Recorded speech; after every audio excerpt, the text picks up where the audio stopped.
Assalamualaikum warahmatullahi wabarakatuh. Perkenalkan, nama saya Afril Putri Antik 052. Hari ini saya akan mereview sebuah buku yang berjudul Psikoterapi Islam karya Bapak Agus Hermawan. Bukunya seperti ini. Buku ini diterbitkan oleh Yayasan Hajah Kartini Kudus. Langsung saja kita ke pembahasan yang pertama. Yang pertama membahas mengenai pengertian fungsi, tujuan, metode, prinsip, persamaan, perbedaan, konseling, dan psikoterapi Islam. Pembahasan pertama ada konseling Islam.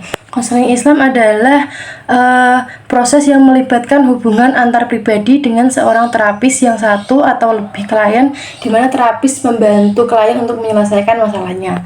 Lalu psikoterapi Islam itu adalah pengobatan yang berdasarkan dengan ajaran agama Islam atau dengan Al-Quran dan juga hadis. Lalu selanjutnya ada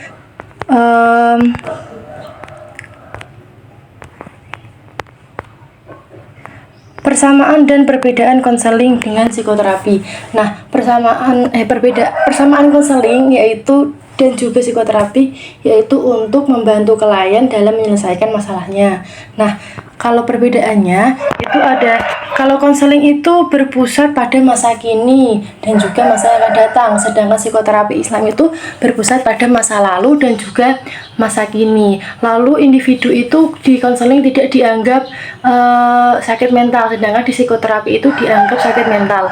Lalu individu di psikokonseling itu, di konseling Islam itu itu dianggap sehat atau normal, sedangkan di psikoterapi itu individu itu dianggap tidak sehat.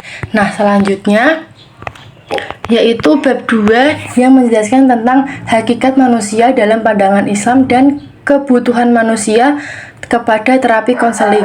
Nah, ada yang pertama ada hakikat manusia. Hakikat manusia menurut WHO itu hakikat manusia itu yaitu makhluk biologis, makhluk sosial, dan makhluk pribadi. Lalu ada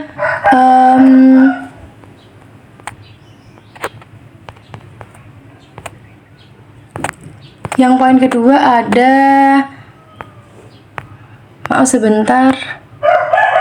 Yang poin kedua ada potensi manusia. Manusia di hadapan Allah itu bukanlah seperti makhluknya yang lain, akan tetapi seorang manusia yang memiliki kelebihan luar biasa. Hal itu terbukti dengan jatuhnya pilihannya kepada manusia sebagai khalifah yang diturunkan di bumi. Lalu selanjutnya ada poin ketiga yaitu kebutuhan manusia dalam psikoterapi Islam. Kebutuhan manusia dalam psikoterapi Islam itu ada, menurut Bapak Agus Hermawan itu ada membaca Al-Quran, terus ada sholat tahajud, terus ada taubat dan puasa, terus ada juga bergaul dengan orang saleh, dan terakhir yaitu zikir. Lalu bab ketiga membahas tentang sejarah, teknik, dan hubungan psikoterapi Islam dengan ilmu lainnya. Sejarah psikoterapi Islam ini Ibnu Khaldun 733 sampai 808 Hijriah atau 1332 sampai 1406 Masehi sebagai salah satu pelopor pendekatan sosiologis dalam teori sejarah, mengungkapkan bahwa ilmu pengobatan Islam yang tergantung dalam literatur hadis. Kedudukan psikoterapi Islam ini erat dengan kaitannya dengan psikologi umum. Jadi psikoterapi Islam ini sama psikologi umum masih berketerkaitan. Lalu yang poin selanjutnya ada definisi bentuk dan teknik psikoterapi. Nah, teknik-tekniknya itu ada teknik psikoterapi psikoanalisis, terus ada teknik terapi perilaku, ada teknik kognitif perilaku, teknik humanistik, terus juga ada terapi eklektik dan integratif, lalu ada terapi kelompok atau keluarga. Selanjutnya bab 4 mengenai sehat dan sakit dalam Islam. Yang pertama ada pengertian sakit dan sehat. Nah, sehat itu menurut WHO adalah sehat secara mental, fisik, dan juga sosialnya.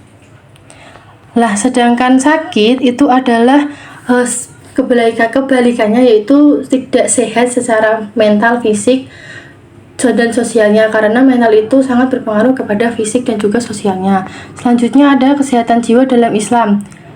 Konsep sehat dan sakit dalam Islam ini dijelaskan dalam Quran Surah Al-Isra ayat 82 yang artinya, dan kami turunkan dari Al-Quran suatu yang menjadi penawar dan rahmat bagi orang yang beriman, dan Al-Quran ini tidaklah menambah kepada orang-orang yang zalim selain kerugian. Nah, dalam Islam ini tuh sehat dan sakit itu adalah sehat secara ruhaniyahnya. Lalu selanjutnya yaitu sakit sebagai takdir yang menguatkan iman. Dengan sakit kita diminta Allah untuk selalu bersyukur atas kesehatan kita. Lalu selanjutnya ada bab 5 yaitu manajemen dan prosedur pelayanan konseling dan terapi Islam. Nah, yang pertama itu ada pengertian manajemen prosedur konseling dan terapi Islam.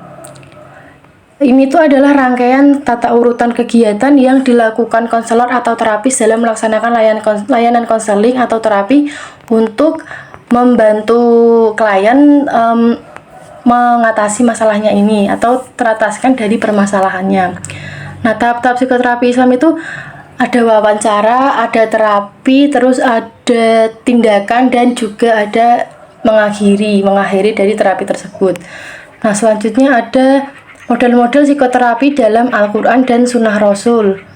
Itu ada psikoterapi dengan keimanan, lalu psikoterapi melalui ibadah, psikoterapi melalui puasa, psikoterapi melalui ibadah haji, melalui sabar, istighfar, dan taubat, lalu juga psikoterapi melalui zikir.